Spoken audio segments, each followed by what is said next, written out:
Bonjour à tous et bienvenue dans ce nouvel épisode de Vivez la Vendée. On est avec Aram. Bonjour Aram. Bonjour Anaïs. Chez toi, enfin chez tes parents. Oui, chez mes parents. C'est aussi ton atelier. C'est ça. Parce que tu es artiste multidisciplinaire et tu nous viens de l'Arménie. Exactement. Et on est à La Roche-sur-Yon, comment ça se fait? Très longue histoire, mais on peut faire en très court. Par où commencer? Du coup, l'Arménie, déjà, je suis né là-bas. Et en fait, dès mon très jeune âge, dès 5-6 ans, j'ai eu ce lien avec le dessin, la peinture, etc. J'étais très attiré, pas que le dessin, c'était aussi le théâtre, la danse. Il y avait plein d'activités qui m'intéressaient.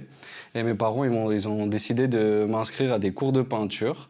Du coup, ma première peinture, elle date de quand j'avais 6 ans. Ok, ouais. Et du coup, mon professeur de peinture, il a senti qu'il y avait quelque chose, etc. Il m'a vraiment poussé à continuer. Et par la suite, j'ai expérimenté plein de trucs. J'ai pris des cours de théâtre, la danse, etc. Après, comment je suis arrivé à La Roche, c'est du coup, dans un premier temps, c'est mon père qui est arrivé. J'avais 13 ans. Et du coup, mon père, il est parti avec ma sœur et mes grands-parents ici pour s'installer à La Roche. C'était pas un choix au début. Ils sont arrivés à Paris, puis les Sables-d'Olonne, et après ils sont atterrés à La Roche-sur-Yon pour des raisons politiques. Mon père, il avait quelques soucis là-bas. Pour expliquer un peu de contexte, Oui. en Arménie, il y a encore aujourd'hui, Oui. dis-moi si je me trompe, il y a un conflit. Il y a un conflit, c'est tendu. Là, tout de suite maintenant, il n'y a pas de guerre actuellement. Ouais. Mais il y a toujours une tension avec l'Azerbaïdjan et la Turquie. À cause de différentes religions Religion, territoire. Okay. Ouais, puis ça a toujours été, entre guillemets, les ennemis de l'Arménie. Avec le génocide arménien en 1915, etc. Ça a toujours été tendu. Et donc jusqu'à maintenant, c'est encore compliqué avec l'affrontement aussi en 2020 pour la partie Haut-Karabakh en Arménie. Donc oui, puis ça ressort aussi dans mes tableaux souvent, oui. Parce que du coup, je représente le mont Ararat qui sépare du coup l'Arménie de la Turquie. Les Turcs, ils ont toujours dit que ça les appartient et les Arméniens, ils disent toujours que ça les appartient. Toi, t'en penses quoi? C'est arménien. C'est arménien à 100%, 150% même. Et du coup, en fait, eux, ils vont de l'autre côté, les montagnes. Du coup, c'est d'abord une grande montagne, puis la petite. Et moi, du coup, je le représente. On peut très souvent voir sur les tableaux, on va d'abord la petite, après la grande. Et du coup, c'est aussi mon engagement pour l'Arménie, pour montrer, pour soutenir tout ça. Toi, tu vis de ton art, oui, en tant qu'artiste peintre. Oui. Tu fais aussi des tatouages. C'est ça. Est-ce que c'est compliqué de vivre de la peinture? Ou est-ce que tu te diversifies avec d'autres activités parce que on est à La Roche-sur-Yon, peut-être que ça plaît pas, ton art, enfin je sais pas, oui, si t'as une ça. forte demande. En fait, j'ai eu très longue période où j'étais en doute. Je me disais comment je vais faire pour vivre de tout ça. Pour moi, ça paraissait impossible. Mais je savais que j'étais fait pour ça, que ça m'attirait, que ce soit la peinture ou le tatouage. J'étais attiré par tout ça.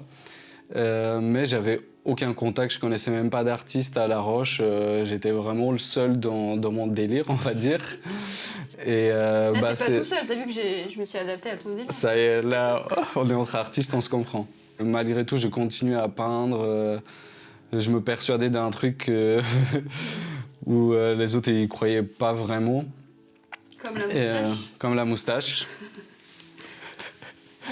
Et au fur et à mesure, du coup, j'ai commencé à montrer un peu plus, à faire des expositions, rencontrer d'autres artistes. Et petit à petit, j'ai commencé à vendre des tableaux, avoir d'autres opportunités. Et comme c'est pas régulier, que ce soit les ventes ou de faire des expositions, y a le tatouage qui est venu dans un second temps pour essayer d'équilibrer tout ça.